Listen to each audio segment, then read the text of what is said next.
Bonsoir à toutes et tous, bienvenue sur ma chaîne Z2C, la magie des cartes. Je vous retrouve pour les énergies du week-end des 7 et 8 mai 2022 et nous allons étudier ensemble le signe de la balance.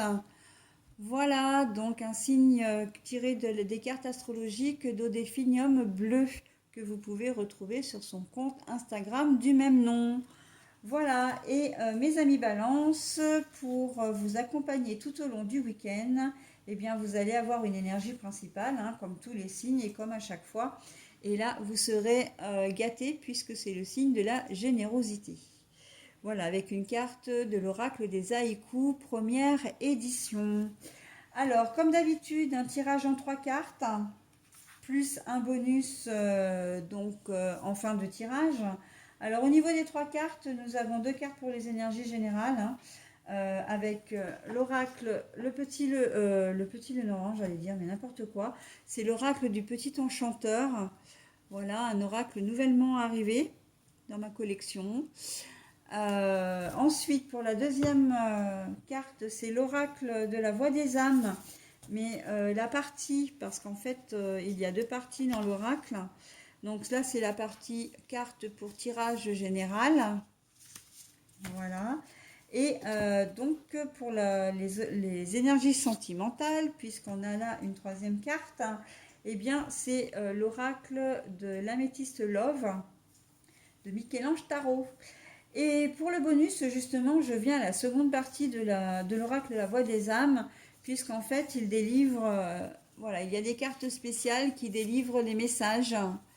Et donc, ce sont ces cartes que j'ai choisies pour le message bonus en fin de tirage. Allez, on est parti donc maintenant pour regarder votre tirage. Alors, nous avons la fertilité. Et nous avons l'éducation.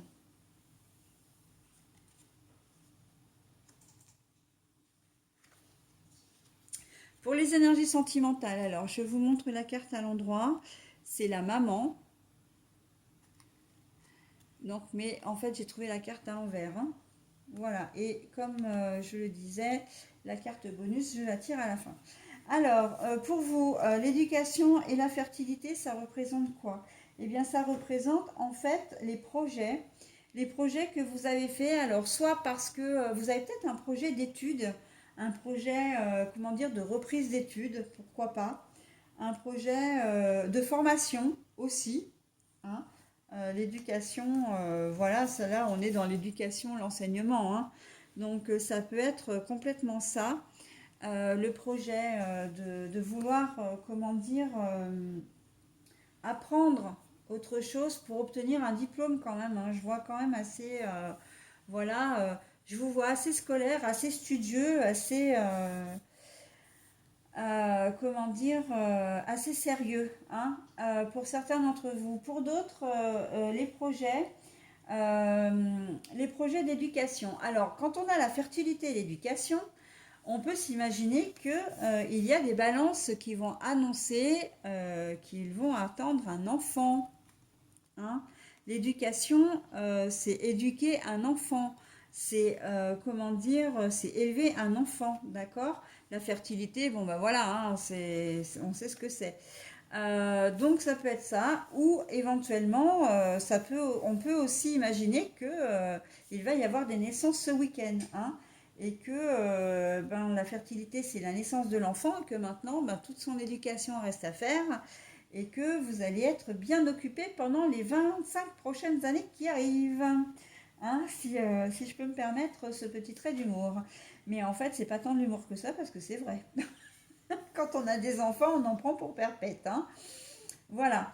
Mais on sent qu'il y a vraiment une bonne nouvelle qui arrive. On a vraiment, c'est très concret, très, comment dire, euh, très organisé aussi. J'entends là, fertilité, c'est des projets que vous allez peut-être concrétiser véritablement. L'éducation, c'est que vous allez vous organiser. Là, on est dans l'organisation, on est dans la hiérarchisation des tâches à effectuer pour, comment dire, concrétiser le projet. Si vous avez, comment dire, vous allez peut-être vous mettre d'accord pour l'achat d'un bien. Et bien voilà, vous allez vous dire, bah tiens, il va falloir commencer par ça, faire ça, faire ça, faire ça, d'accord?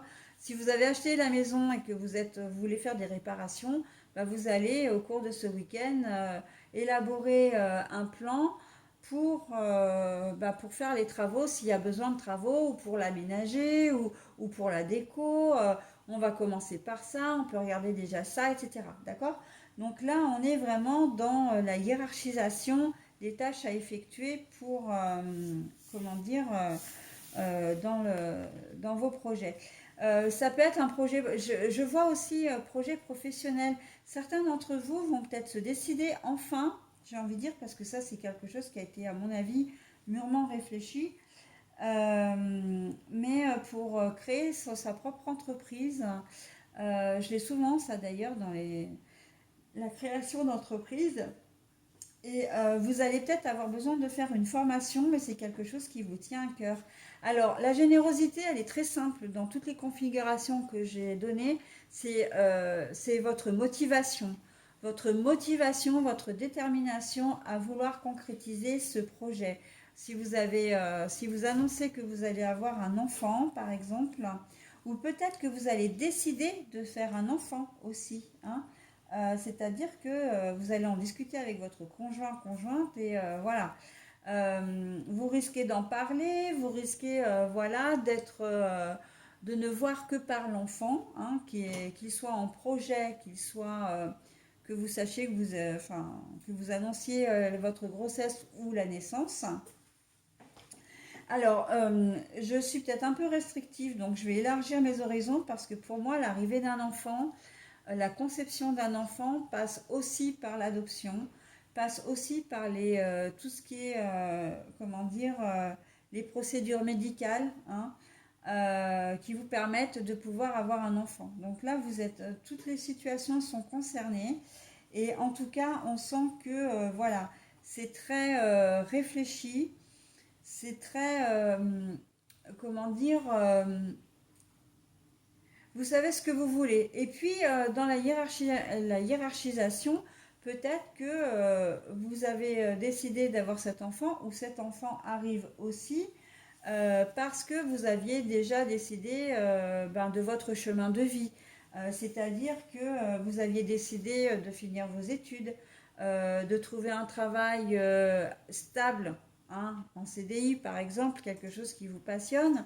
Vous avez peut-être décidé de rencontrer l'homme ou la femme de votre vie, de vous fiancer, de vous marier ou de vivre un certain temps avec.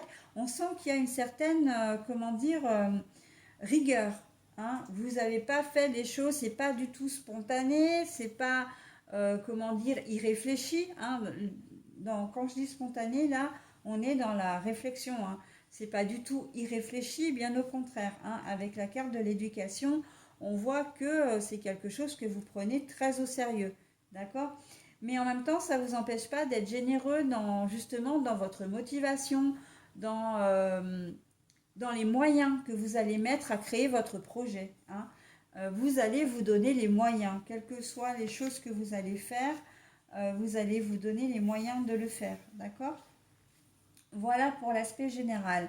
Ensuite, comment dire, au niveau sentimental, donc nous avons la carte de la maman, mais la maman est à l'envers. Ça veut dire que pour certains d'entre vous, vous n'allez pas vouloir jouer le rôle de la maman dans votre couple, hein. Même si vous êtes un homme, hein, vous n'allez pas avoir envie de materner votre conjoint ou conjointe. Si vous êtes célibataire, vous n'allez pas avoir envie qu'on vous materne non plus. Si vous rencontrez quelqu'un ou vous n'allez pas avoir envie de materner non plus. C'est chacun sa place et tout ira bien pour le meilleur des mondes. Enfin, dans le meilleur des mondes, d'accord? Par contre, ça ne va pas vous empêcher d'être amoureux, d'être amoureuse, d'être attentionné, voilà, de faire les choses correctement. Mais par contre, voilà, pour vous, il n'est pas question de jouer à la maman, voilà, de couver votre conjoint ou conjointe. Non, vous êtes deux adultes. Il va falloir que chacun prenne sa place et la place qui lui revient. D'accord? en parfait équilibre, hein, la balance. Balance et équilibre, on est complètement là-dedans, d'accord? Voilà, mes amis balance. Bah écoutez, je vais vous montrer maintenant votre message. Ah bah voilà, très bien. Ah, moi j'adore, hein. Enfin, je suis toujours épatée, mais vraiment le message libre, hein. Message libre, liberté, hein. Liberté d'action, liberté de penser, liberté de faire, bah oui, de faire les choses. Et là, quand vous ne voulez pas jouer à la maman, entre guillemets, avec votre conjoint ou conjointe, c'est que vraiment vous voulez une relation basée, bah voilà, une relation libre, mais basée sur l'égalité, d'accord? Vous n'avez pas envie d'avoir des responsabilités qui ne vous incombent pas. De la même façon que vous n'avez pas envie que votre conjoint ou conjointe joue le papa ou la maman avec vous, hein. Non, non, c'est chacun sa place parce que vous voulez ben justement garder cet esprit de légèreté. Alors, de légèreté, cet esprit de liberté plutôt, hein, pas de légèreté mais de liberté. Exactement de même que pour au niveau général d'ailleurs, hein, les projets, etc. Je pense à l'éducation de votre formation. Vous voulez être libre de faire ce que vous avez envie. Si vous reprenez des études, comme je l'ai dit en tout premier, c'est parce que vous avez envie d'être indépendant, indépendante. Vous avez envie de vous élever. Peu importe si les gens autour de vous voient votre reconversion professionnelle ou votre évolution qui passe par des études, hein, ou une formation, même s'ils ne le voient pas d'un bon oeil, mais vous, pour vous, c'est pas grave parce que vous savez qu'au bout, vous allez avoir quelque chose, ce petit supplément, hein. J'ai presque envie de dire ce petit supplément d'âme, d'accord? C'est très joli, hein, ce que je dis, mais oui, c'est vraiment ça. C'est qu'on sent que si vous faites les choses, vous les faites pour une bonne raison. Si vous attendez un enfant ou si vous allez avoir un enfant, le message libre, là, pour moi, c'est vraiment de passer le message aux parents, aux beaux-parents, en disant, OK, on vient d'avoir, c'est notre premier enfant, deuxième enfant, troisième enfant, peu importe, mais on veut être libre de l'élever comme on le souhaite. Vous êtes les grands-parents, on vous adore, mais on reste les parents, hein, voilà. Donc c'est de bien mettre, et là on est encore dans la hiérarchisation, on est encore dans la rigueur, d'accord? Donc c'est très très cohérent et très joli. Voilà les balances, bah écoutez, j'en ai terminé avec votre tirage. Je vous souhaite un très bon week-end et je vous dis à la semaine prochaine, ou plutôt au week-end prochain. Bye bye.